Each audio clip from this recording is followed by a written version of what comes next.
Hi guys, welcome back to our channel. இன்றைக்கி நம்ம டேஸ்டியான ஹெல்த்தியான ராகி சேமியா எப்படி பண்ணுறதுன்னு பார்க்கலாம். இதுக்கு வந்து நான் ஒரு வெங்காயம் சின்னதாக கட் பண்ணி வச்சுருக்கேன், ஒரு பச்சை மிளகாய் சின்னதாக கட் பண்ணி வச்சுருக்கேன், கொஞ்சமாக கருவேப்பிலை எடுத்திருக்கேன். அவ்வளோதாங்க, வேறு எதுவுமே தேவையில்லை. சிம்பிளான ப்ராசஸ் தான். லைஃப்பில் இன்றைக்கி தான் ஃபர்ஸ்ட் டைம் நானே ராகி சேமியா சாப்பிட்டு பார்த்தேன். அவ்வளோ டேஸ்ட்டுங்க, செம்ம ஹெல்த்தியும் கூட. கல்யாணத்துக்கு முன்னாடிலாம் அம்மா பண்ணி தரும்போது ஒரு நாள் கூட சாப்பிட்டதே கிடையாது. ஆனால் நம்ம ஹெல்த்தியாக சாப்பிட்றோமோ இல்லையோ, நம்ம பசங்களுக்கு கண்டிப்பாக ஹெல்த்தியாக கொடுக்கணுன்னு தான் ஆசைப்படுவோம். ஸோ அப்படி இன்றைக்கி எங்கள் அம்மா பண்ண ராகி சேமியா எப்படி பண்ணுறதுன்னு தான் சொல்ல போகிறேன். ஃபஸ்ட் ஒரு 200 கிராம்ஸ் ராகி சேமியா தான் நான் இன்றைக்கி எடுத்துருந்தேன். அது ஒரு 5 மினிட்ஸ் அம்மா தண்ணியில் ஊற வச்சாங்க. 5 மினிட்ஸ் வச்சா போதும்.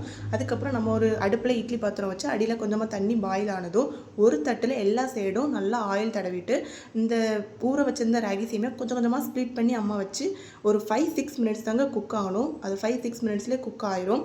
குக் ஆகிட்டுன்னு தெரிஞ்சதுக்கப்புறமா அதை நம்ம எடுத்து ஆறுனதுக்கப்புறம் இன்னொரு பாத்திரத்தில் மாற்றி அதை நல்லா கிளறி விட்டுருங்க. அப்போ தான் அதோட சூடு சீக்கிரம் ஆறதுக்கு வேண்டி நல்லா கிளறி விட்டுருங்க. இனிமேல் நம்ம எல்லாமே ரெடி பண்ணியாச்சு, தேவையான இன்க்ரீடியன்ஸ் கட் பண்ணியாச்சு, சேமியாவும் வேக வச்சாச்சு. நம்ம பண்ண ஸ்டார்ட் பண்ணிடலாம். சிம்பிளான ப்ராசஸ் தான், ஈஸி தான். ஃபஸ்ட் ஒரு கடை அடுப்பில் வச்சாச்சு. நம்ம வந்து கொஞ்சமாக அம்மா வந்து தேங்காய் எண்ணெய் தான் எடுத்திருந்தாங்க. அதுதான் நல்ல மனமாக இருந்துச்சு. தேங்காய் எண்ணெய் ஊற்றிட்டு கொஞ்சமாக கடுகு, கொஞ்சம் நிறைய உளுந்தம்பருப்பு போட்டாங்க. ஏன்னா அந்த சேமியா கூட ஃபைனலாக அந்த உளுந்தம்பருப்பு மொறுமுறுன்னு அது ஒரு தனி டேஸ்ட்டாக இருந்துச்சு. நிறைய உளுந்தம்பருப்பு போட்டுட்டு நம்ம வெட்டி வச்சிருக்க இன்க்ரீடியன்ஸ் எல்லாம் உள்ளே ஆட் பண்ணிவிட்டு வேக வச்சிருந்த ராகி சேமியா உள்ளே தட்டியாச்சு. தேவையான அளவுக்கு கொஞ்சமாக டேஸ்ட்டுக்காண்டி சால்ட்டு போட்டாங்க. ஃபைனலி ஒரு கை நிறைய தேங்காவும் ஆட் பண்ணி எல்லாத்தையும் நல்லா மிக்ஸ் பண்ணி விட்டாங்க.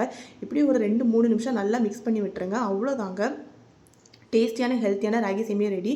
நீங்களும் உங்கள் வீட்டில் கண்டிப்பாக கிட்ஸுக்கு கொடுத்து பாருங்கள். தேங்க்ஸ் ஃபார் வாட்சிங்.